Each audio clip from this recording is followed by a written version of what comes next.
మోతా తుఫాన్ కారణంగా నెల్లూరు జిల్లాలో గత 3 రోజుల నుంచి విస్తారంగా వర్షాలైతే కురుస్తున్నాయి. అయితే అక్కడక్కడ చెదురుమదురు ఘటనలు మినహా ఎక్కడ ఎలాంటి ఇబ్బందులు కలగకుండా ప్రభుత్వ యంత్రాంగం మొత్తం గట్టి చర్యలు చేపట్టడం జరిగింది. అయితే గత 3 రోజుల నుంచి కురుస్తున్న వర్షం రాత్రి 3 గంటల నుంచి తెరపివ్వడంతో ప్రజలు కొద్దిగా ఊపిరి పీల్చుకున్నారు. ప్రస్తుతం అయితే లోతట్టు ప్రాంతాలు మొత్తము నీటితో మునిగిపోవడం జరిగింది.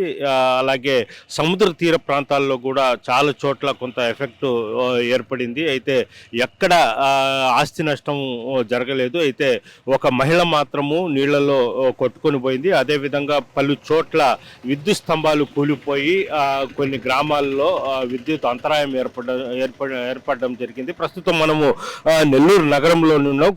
నెల్లూరు నగరంలో కొన్ని ప్రాంతాలు అయితే నీట మునగడం జరిగింది. ప్రస్తుతం మనము తల్పగిరి కాలనీ, డైవర్స్ కాలనీ, అదేవిధంగా భగత్ సింగ్ కాలనీ ఆ ప్రాంతాల్లో మొత్తము గత 3 రోజుల నుంచి కురుస్తున్న భారీ వర్షాల కారణంగా ఇళ్లలోకి నీళ్లు చేరిపోవడం, అదేవిధంగా మొత్తము కొన్ని ప్రాంతాల్లో అయితే చెరువులు మాదిరిగా తలపిస్తున్నాయి.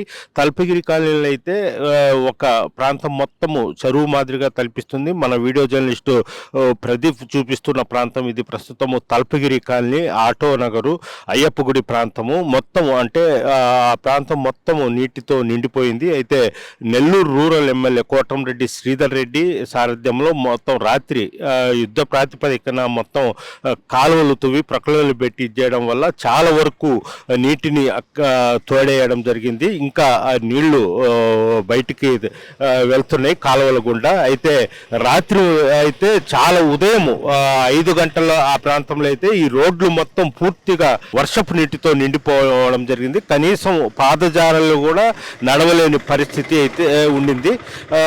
మొత్తం మీద చూసుకుంటే నెల్లూరు నగరంలో కొన్ని ప్రాంతాలు మొత్తం నీటి మునిగాయని కూడా మనం చెప్పుకోవచ్చు. అప్పటికే నగరపాలక సంస్థ అధికారులు, ఎమ్మెల్యేలు మొత్తము ప్రత్యేక బృందాలను ఏర్పాటు చేసి ఎక్కడెక్కడ కట్టుదిట్టమైన చర్యలు చేపట్టడం వలన కొంత ఇబ్బంది లేకుండా పోయిందని కూడా మనం చెప్పుకోవచ్చు. అదేవిధంగా జిల్లాలో చూసుకుంటే ఉదయగిరి ప్రాంతాల్లో అయితే వాగులు పొంగిపోతున్నాయి. కొన్ని చోట్ల రోడ్లు తెగిపోవడంతో రాకపోకలు కూడా పూర్తిగా స్తంభించిపోయాయి. ఆ ప్రాంతాల్లో ఆర్టీసీ బస్సులు కూడా నిలిపివేయడం జరిగింది.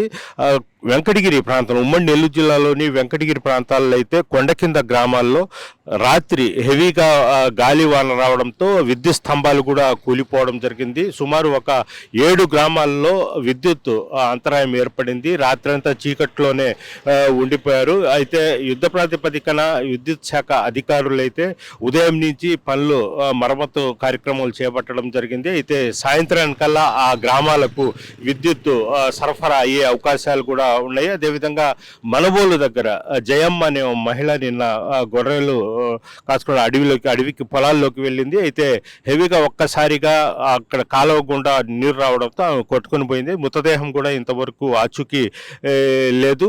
ఆమె మృతదేహం కోసం కూడా కొంతమంది సిబ్బంది అయితే గాలించడం జరుగుతుంది. మొత్తం మీద చూసుకుంటే కొద్దిగా మోదా తుఫాను వల్ల కొంత ఇబ్బంది కలిగిందని కూడా మనం అనుకోవచ్చు. అదేవిధంగా తడ నుంచి కావలి వరకు సముద్ర తీర ప్రాంతాల్లో కూడా సుమారు 24 పట్టపాలెలను సురక్షితంగా పునర్వాస కేంద్రాలను కూడా తరలించడం జరిగింది. ఇప్పటికి కూడా ఒక 2000 మందికి పైగానే పునర్వాస కేంద్రాల్లో ఉన్నారు. అయితే వర్షం తగ్గుముఖం పెట్టడం వల్లే కొన్ని పునర్వాస కేంద్రాల నుంచి కూడా వాళ్ళు తిరిగి వాళ్ళ పట్టపాలెలకైతే వెళ్ళిపోతున్నారు. అయితే అధికారులు మాత్రము వర్షము ఈ రోజంతా హెవీగా 24 గంటల్లో హెవీగా వర్షం కురిసే అవకాశాలు ఉన్నాయి. ఎవరు మళ్ళీ మత్స్యకారులు సముద్రంలోకి వెళ్ళవద్దు, వాళ్ళ పట్టపాలెలు కూడా వెళ్ళవద్దు, 1 రోజు 2 రోజులు ఇక్కడే పునర్వాస కేంద్రాల్లోనే ఉండాలంటూ కూడా కోరడం జరిగింది. అయితే పట్టపాలెల్లో మాత్రము ఎవరిని సముద్రంలోకి వేటకు వెళ్ళనీయకుండా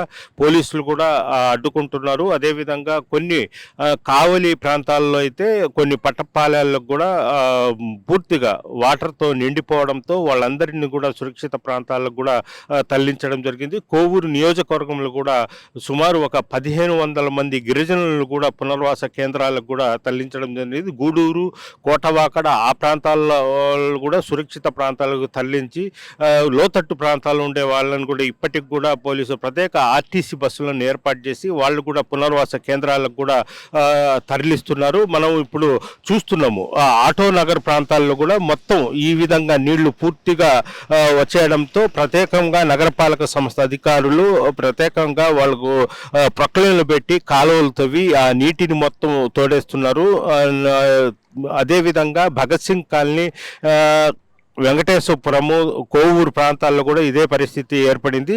అయితే కడప, కర్నూలు ఆ ప్రాంతంలో కూడా వర్షాలు హెవీగా ఉండటంతో పైతట్టు నుంచి సోమశిల జలాశయానికి వేల క్యూసెక్కుల వరద నీరు వచ్చి చేరుతుండటంతో ఇప్పటికే పెద్ద ఎత్తున వరద నీటిని పెన్నాకు వదిలేయడం జరిగింది. అయితే నది పరివాహక ప్రాంతాల్లో ఉండే ప్రాంతాల్లో కూడా అంటే అనంతసాగరము, కలవాయి, చేజర్ల ప్రాంతాల్లో కూడా కొంత పంట నష్టం కూడా వాటిల్లని కూడా మనం చెప్పుకోవచ్చు. అంటే భారీగా దేవరాయపల్లి అదేవిధంగా చేజర్ల ప్రాంతాల్లో అయితే వరి పంట తీవ్రంగా 100 ఎకరాలు నీట మునిగి రైతులు భారీగా నష్టపోయారని కూడా మనం చెప్పుకోవచ్చు. అయితే చాలా చోట్లయితే నీటి మునగడం జరిగింది, పంట నష్టము అదేవిధంగా ఇళ్లలోకి నీళ్లు రావడం జరిగింది. ఈ జిల్లా వ్యాప్తంగా చూసుకుంటే మనబోలు వద్ద మాత్రము జయం అనే మహిళ మాత్రమే నిన్న నీళ్లలో వాగులో కొట్టుకొని పోయి మృతదేహం కూడా ఇంతవరకు కనిపించలేదు. ఆ మృతదేహం కోసం కూడా గాలిస్తున్న పరిస్థితి అయితే ఉంది. మొత్తం మీద చూసుకుంటే నెల్లూరు జిల్లా లోతట్టు ప్రాంతాల్లో మొత్తం అయితే నీటితో నిండిపోవడం జరిగింది. అయితే నగరపాలక సంస్థ, రెవెన్యూ అదేవిధంగా ఎమ్మెల్యే కోటమిరెడ్డి శ్రీధర్ రెడ్డి, మంత్రి పొంగూరు నారాయణ వాళ్ళ అనుచరులు మొత్తం వచ్చి ఎక్కడెక్కడ ఇబ్బంది లేకుండా తగు చర్యలు అయితే చేపడుతున్నారు. పొల్లుకట్ట ప్రాంతాల్లో కూడా కొంతమంది కొన్ని ఇళ్లలోకి మాత్రం నీళ్లు రావడంతో వాళ్ళందరినీ కూడా పునర్వాస కేంద్రాలకు కూడా వెళ్ళడం జరిగింది. ఎక్కడ ఎలాంటి అవాంఛనీయ సంఘటనలు అయితే జరగలేదు, ఆస్తి నష్టం కూడా పెద్దగా జరగలేదు. కేవలము పెన్నా నది పరివాహక ప్రాంతాల్లో మాత్రము వరి పంట తీవ్రంగా రైతులు నష్టపోయారని చెప్పుకోవచ్చు. ఎందుకంటే సుమారు ఒక 1000 ఎకరాల వరకు పంట నష్టము వరి పంటల్లోకి వరద నీటి రావడంతో పూర్తిగా పొలాలు మొత్తం మునిగిపోయాయి. దీంతో వరి పంట భారీగా నష్టపోయిందని కూడా మనం అనుకోవచ్చు. అయితే అధికారులు కూడా పంట నష్టానికి అంచనా కూడా ఈ రోజు నుంచే వేసే అవకాశాలు ఉన్నాయి. అదేవిధంగా ప్రత్యేక బృందాలు కూడా ఏర్పడి ఎక్కడ ఏదైనా వరద నీరు కానీ అదేవిధంగా ఈ వర్షపు నీరు మొత్తం నిలబడి ఉన్నాయో ఆ ప్రాంతాల్లో ప్రత్యేకంగా ఈ కాలువలు ప్రక్కలతో ప్రత్యేకంగా కాలువలు చేసి ఆ నీటిని మొత్తము తోడేసే ప్రయత్నాలు అయితే ఉన్నాయి. వీడియో ప్రదీప్తో గయాజ్ RTV నెల్లూరు నుంచి. తెలుగులో ఫాస్టెస్ట్ న్యూస్ ఇప్పుడు కొత్త అవతారంలో 5 సెకండ్లోనే పూర్తి వార్తా సమాచారం మీ చేతిలో. సోషల్ మీడియా ట్రెండ్స్ మీ కళ్ళ ముందుకే live TV and voice search ఆప్షన్స్తో ఇప్పుడే డౌన్లోడ్ చేయండి. యాప్ లింక్ డిస్క్రిప్షన్లో ఉంది.